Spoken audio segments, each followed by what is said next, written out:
दोस्तों आजकल बात करें तो जो मोबाइल फोन बनाने वाली कंपनीज है ना, आजकल अपने कुछ रीब्रांडेड वाले फोन्स रिलीज कर रही हैं। जैसे बात करें Xiaomi का काफी अच्छा एग्जांपल है ना, एक Mi 10T Lite लॉन्च किया था बाहर, फिर कहीं Redmi Note 9 Pro 5G launch कर दिया, इंडिया में Mi 10i ले आए।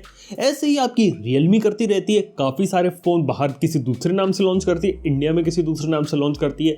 सैमसंग भी इस लिस्ट में पीछे नहीं है। सैमसंग की बात कर तो आप लोग को मालूम है यार किस तरीके से Exynos 9611 में माइनर चेंज करते करते, मतलब उन वाले फोन से माइनर चेंज करते करते आपको नए फोन देखने को मिले पूरे 2020 के अंदर। तो बात आती है क्या रीब्रांडिंग करना सही है या गलत है, या फिर इससे आप लोगों को फर्क पड़ता है कि फोन के ऊपर, कि फोन आपको लेना है कि नहीं लेना, मतलब एक एग्जैक्ट परचेज डिसीजन करना है कि नहीं करना। चलिए इस वीडियो में इसी के बारे में बात करते हैं। और वीडियो अगर आप लोगों को पसंद है, कुछ भी इससे सीखो, तो प्लीज लाइक करो, चैनल को सब्सक्राइब करो अगर अभी तक नहीं किया तो। और मेरे को ट्विटर इंस्टाग्राम पर अगर फॉलो नहीं करते, कर लो यार, कर लो। वहां पर भी काफी सारी टेक अपडेट्स आती है, कई बार टेक रिलेटेड जोक्स भी आ जाते हैं वहां पे। लेकिन सबसे पहले यहाँ पे हम बात करते हैं आखिर कंपनीज हैं वो आखिर ऐसा करती क्यों है, मतलब बेसिक रीजन क्यों है कि मतलब एक फोन बाहर लॉन्च किया, सेम फोन को वो इंडिया में लॉन्च करेंगे लेकिन किसी दूसरे नाम से करेंगे। इसके देखा तो कोई सिंपल आंसर नहीं है, लेकिन एक बेसिक थ्योरी ये कहती है कि एग्जैक्टली मान लो हर कंट्री की जो रिक्वायरमेंट रहती है ना वो अलग रहती है। एक कंट्री में NFC काफी ज्यादा पॉपुलर रहता है। चलिए इसे एक एग्जांपल से समझाता हूँ। पोको X3 था, ये यूरोप के अंदर लॉन्च हुआ था, वहां पे इसका एक NFC वर्जन लॉन्च किया था जिससे वो पोको X3 NFC कहते थे। अब NFC की जो रिक्वायरमेंट होती वो इंडिया में नहीं होती। इंडिया में जब पोको X3 आया तो उससे NFC की चिप हटा दी, लेकिन वहां पे थोड़ी बड़ी बैटरी डाल दी। इस तरीके से देखा है तो हर कंट्री के हिसाब से विथ माइनर चेंजेस के हिसाब से जो कंपनीज होती है वो फोन बनाती हैं। और हर कंट्री के लिए स्पेसिफिक फोन डेवलप कर पाना कई बार पॉसिबल नहीं होता। मतलब हर एक फोन को अगर डेवलप करने जाएंगे कंपनी का तो बहुत ज्यादा खर्चा हो जाएगा। इसलिए कंपनियां पैसे बचाने के लिए क्या करती हैं कि एक फोन लिया, उसी को अगर वो रीब्रांड करके दूसरी जगह लॉन्च करेंगे उनको प्रॉफिट मिलेगा। दूसरी चीज ये भी रहेगी कि एक फोन के अंदर उस कंट्री के हिसाब से माइनर चेंजेस कर दें ताकि उस कंट्री के लोगों को पसंद आए और ये फोन वहां पर भी हिट हो जाए। एक चीज ये भी रहती है। और तीसरी चीज रहती है कि सॉफ्टवेयर डेवलप करना भी उनके लिए काफी ज्यादा आसान रह जाएगा। अब आप लोगों को मालूम है आजकल कंपनीज इतने सारे फोन्स लॉन्च करते हैं और हर फोन तक टाइमली सॉफ्टवेयर अपडेट प्रोवाइड कर पाना काफी ज्यादा मुश्किल हो जाता है। अगर काफी सारे फोन्स अगर वो अलग अलग बना देंगे तो सॉफ्टवेयर अपडेट काफी ज्यादा मुश्किल होगा और इवन बग्स आपको काफी सारे देखने को मिलेंगे। लेकिन अगर वो एक ही फोन को अलग अलग नाम से अलग अलग जगह रिलीज करेंगे और उसके लिए सिर्फ एक ही सॉफ्टवेयर अपडेट बनाना पड़ेगा जो कि सबके अंदर चलेगा, तो यार इस टाइप की कहानी हो जाती है। इवन बात करें Xiaomi ने तो काफी ऐसे तरीके से कराया ना कि बाहर किसी और नाम से फोन लॉन्च हो रहा है, इंडिया में किसी और नाम से कर रही है। इसके पीछे का एक बेसिक रीजन ये कि वो हर जगह का ब्रांड भी देखते हैं और कई बार देखते हैं कि अगर बाहर एक फोन बनाया, अगर वो इंडियन मार्केट के लिए सूटेबल है तो वो इंडियन मार्केट के अंदर ले आएंगे। अगर वो इंडियन मार्केट के लिए सूटेबल नहीं होता तो कई बार वो उस फोन को नहीं लाते या फिर उसके अंदर कुछ माइनर चेंजेस करके लाते। और कई बार हम देखें तो बाहर मी के नाम से लॉन्च हो रहा है, इंडिया में रेडमी के नाम से। तो यार ये ब्रांड का खेल है। बेसिकली मेरे को ये लगता है कि Xiaomi के कोई भी फोन अगर 20,000 के नीचे प्राइस किया जा रहा है तो उसे वो रेडमी ब्रांडिंग के अंदर रिलीज करते हैं, 20,000 के ऊपर जा रहा है तो उसे मी के ऊपर प्लेस कर रहे हैं। यार इस तरीके से कहानी चल रही है। ऐसी बात करें सैमसंग की, सैमसंग आप लोग को मालूम है Exynos 9611 चिपसेट उन्होंने डिजाइन किया था, फिर M21 निकाला, फिर थोड़े माइनर चेंजेस करके M31 निकाल दिया, फिर कैमरा वगैरह में और कुछ चेंजेस कर दिया, M31s निकाल दिया, फिर थोड़े बहुत और चेंजेस कर दिए, प्रोसेसर चेंज कर दिए, बैटरी वगैरह में चेंजेस कर दिए, यानी कि उसी का एक अपग्रेडेड मॉडल बना के M51 देखने को मिला। तो यार इस तरीके से कहानी चल रही है। यानी कि बेसिकली देखा जो कंपनीज है ना वो ज़्यादा से ज़्यादा पैसा सेव करना चाहती है और ज़्यादा से ज़्यादा फोन्स को लॉन्च करना चाहती है, इसलिए वो अलग अलग रीब्रांडिंग देखने को मिलती है मोबाइल फोन्स की, बाहर किसी और नाम से, इंडिया में किसी और नाम से, ताकि उन्हें मोबाइल फोन बनाने में ज़्यादा मेहनत नहीं करनी पड़े और बेसिकली माइनर चेंजेस करके वो इंडिया में फोन्स लेके आ सकती हैं। यार ये कहानी तो हमने देखी है, लेकिन अब सवाल आता है क्या इस टाइप के जो फोन्स होते हैं क्या उन्हें आप लोग को परचेज करना चाहिए कि नहीं करना चाहिए। यार इसका देखा तो सिंपल सा एक आंसर है।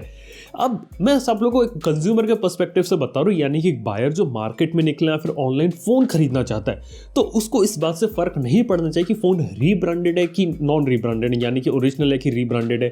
उसे एग्जैक्टली ये देखना चाहिए कि एग्जैक्टली फोन कैसा है, फोन के अंदर डिस्प्ले कैसा है, स्पीकर कैसा है, कैमरा कैसा है, प्रोसेसर कैसा है, सॉफ्टवेयर ऑप्टिमाइजेशन कैसा है, अपडेट्स मिलेंगी कि नहीं मिलेंगी, आफ्टर सेल सर्विस मिलेगी कि नहीं मिलेंगी।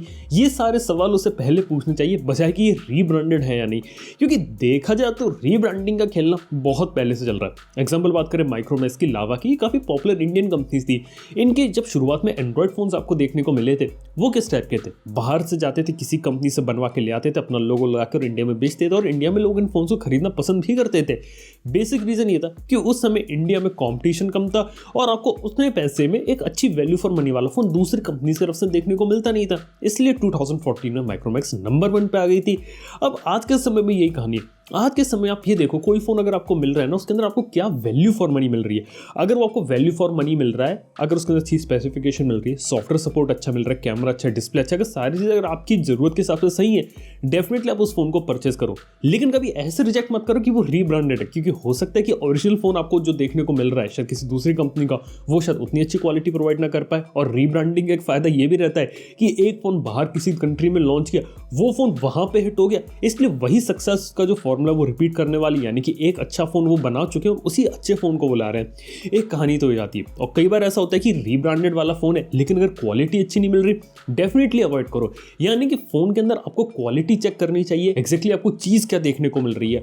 अगर उसके अंदर आपको दम लगता है तो ही आप उसे परचेज करो, अगर दम नहीं लगता उसे आप टाटा बाय बाय कर दो, उसको लेने की कोई जरूरत भी नहीं है, भले वो ओरिजिनल और रीब्रांडेड हो। यानी कि मेरा मेन मोटिव रहता है कि आपको फोन चेक करना कि फोन कैसा है। अगर फोन सही है तो लिया जा सकता है, फोन अगर सही नहीं है, भले वो ओरिजिनल है किसी भी कंपनी का, बड़ी से बड़ी का, तब भी मैं कहूँगा डिच कर दो यार। ये सिंपल सी कहानी रहती है यहाँ पे।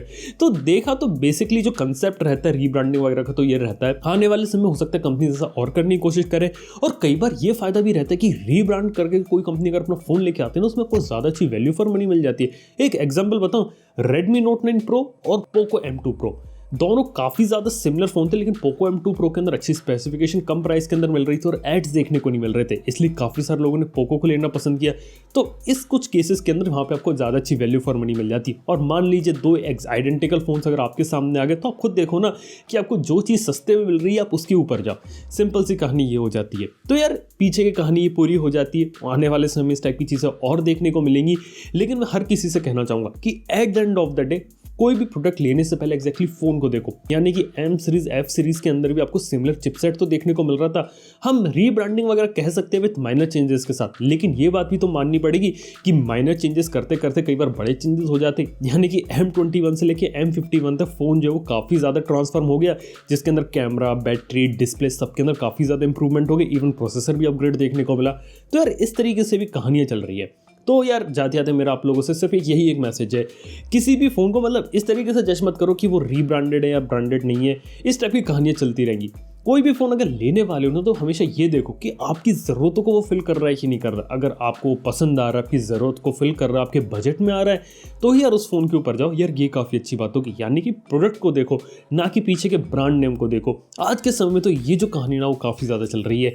तो वेल आज के इस वीडियो में बस इतना ही। ये कुछ ज्ञान देना चाहता था मैं आप लोगों को। वैसे वीडियो आप लोगों को कैसा लगा, कुछ नया सीखा, कुछ इन्फॉर्मेटिव लगा, कुछ भी लेके जा रहे हो तो प्लीज़ लाइक करो, चैनल को सब्सक्राइब करो। आपको जो भी नीचे कमेंट बताना ना भूलो। मेरे को ट्विटर इंस्टाग्राम पे फॉलो कर दो, काफ़ी सारी इंटरेस्टिंग चीज़ें आने वाली वहाँ पर भी।